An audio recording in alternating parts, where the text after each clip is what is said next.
Hello, everybody. We just finished another interesting day on the stock market. Interesting is probably the best word I could use. The Dow was actually ended the day up 0.3%, which was very surprising. It was very nice to see that rally at the end of the day. The S&P finished down 0.75%. The Nasdaq is continuing to get destroyed and finished down 1.83, and the Russell finished down 1.48. I don't have much to talk about today. There's not really a clear direction in the market. What I would tell you, this candle, the way the candle finished today with that long wick on the bottom, that does give room for optimism for the bulls. Because it just means that downside towards a new low was rejected. Even though there was a lot of selling in the overnight session, it was in the overnight session, and during the actual market hours, people didn't want to sell it. They wanted to own it. The prices are very good right now. If you ever felt like you wish you would have bought at the COVID lows, there are so many things that are close to those COVID lows that it really creates a good buying opportunity. So we have that candle right there that ended with a long wick on the bottom. That is a bullish looking candle. There's no gaps there. It is a good candle. So one of the reasons I don't like these candles, these full body candles, you could see that's a green candle.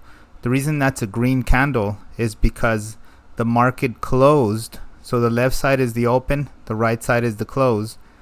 Because we closed higher than the open, the candle is green. I don't typically use those kind of candles when I'm day trading. When I'm day trading, I use these kind of candles that you see here. Where these candles, I don't actually have to try to remember where we closed or where we opened. You could see my daily candle over here is red, and it clearly tells me that the market opened on the left side where that bar is, and it closed on the right side where that bar is. For today, it's over here with that long wick on the bottom. The open is on the left side right there, the close is on the right side right there. So these are the candles I like to use, specifically on shorter time frames, like on the 1 minute time frames when I'm day trading. And to get to that, you go to this little sprocket right here, and you go to display appearance, and right here, instead of putting the regular bars that it comes with, are the candle trends or the candles here, and I switch mine a bar. So that's how I get to switch my candles there. I didn't take off my cycle analysis, but as you can see here, I know I have been talking about cycles. Here's a cycle on a daily chart. I've been showing the cycles on the 5-minute charts and the smaller charts. Here's the cycles on the daily chart. You could see that the low is in this cycle right here. Low is in this cycle right here. So I am still expecting some upside.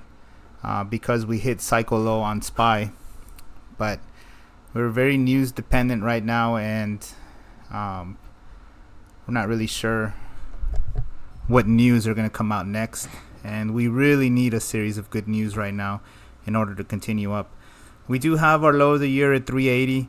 Our line that I keep talking about is 392. As long as we hold that 392, we can still move up. 404 is the next line of resistance that I see. After 404, it's really close at 408.53. In that area right there, we'll be fighting with that 20-day moving average. And then the real test is this zone right here around 420. That's where I really want to get to. That's the kind of bounce that I'm expecting before we actually get to a point where I feel like we're starting to turn around. There's a lot of talk of recession, a lot of talk of extended bear markets. There's a lot of talks of really bad negativity, but one thing I want you to see is the Dow had not made a correction. The Dow finally made a correction last week.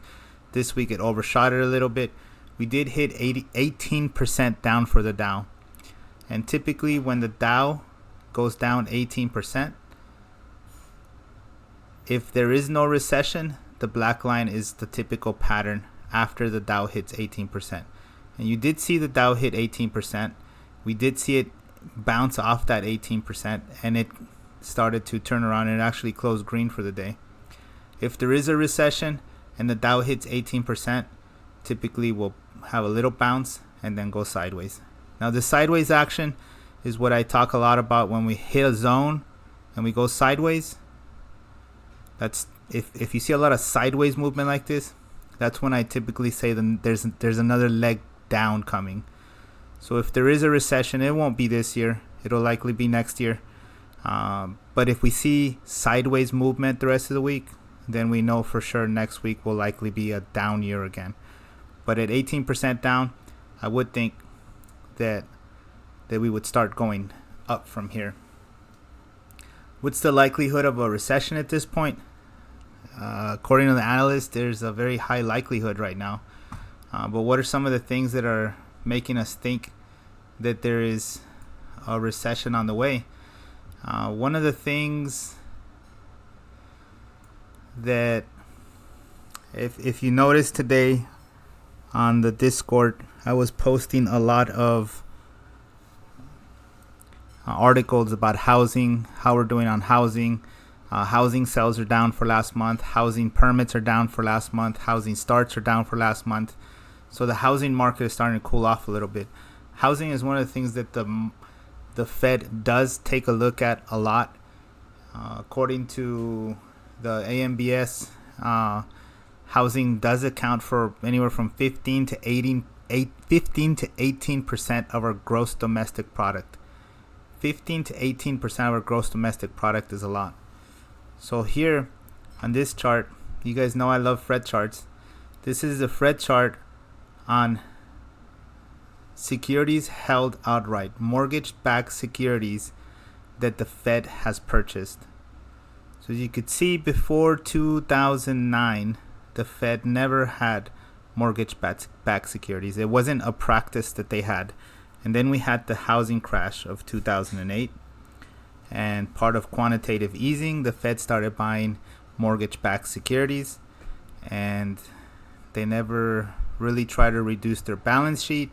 They finally started trying to reduce their balance sheet. And as they started reducing their balance sheet, COVID hit. And guess what the Fed did? Started buying mortgage-backed securities again. So now this is the Fed's liability for housing. That's interesting. So if the Fed reduces their balance sheet, what they're selling is mortgage-backed securities. That is the bulk of what they're holding. 15% of our GDP. That's a little concerning to me. What they do with these assets does make me scratch my head. This does make you wonder where our economy is going.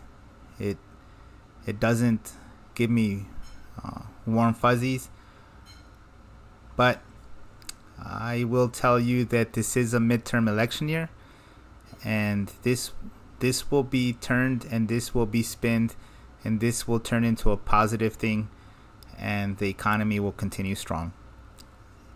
It's just what it does.